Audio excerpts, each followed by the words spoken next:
Okay, so we move on to another Nhemamusasa kutsinira, which I will demonstrate, and after demonstration, Kuda can come in with the kushaura.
So Kuda is now going to join in with the kushaura part.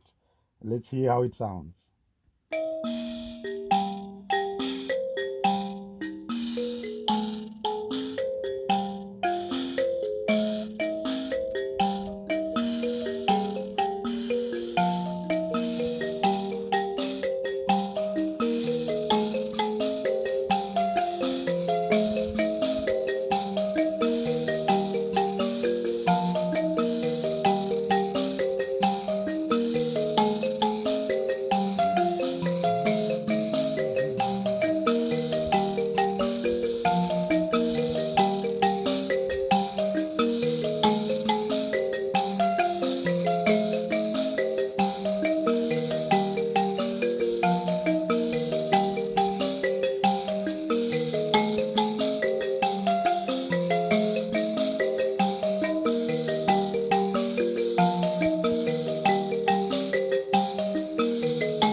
We move on to another Gutsinira part again.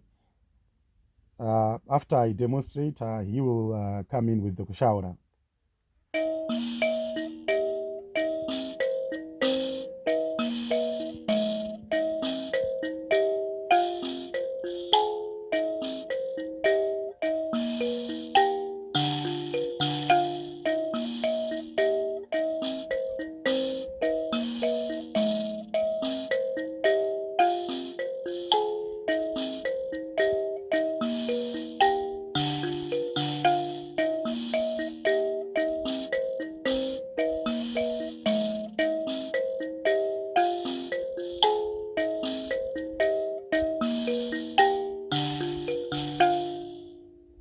So I'm now going to play that same kutsinira again. Then Kuda will join in with the basic kushaura.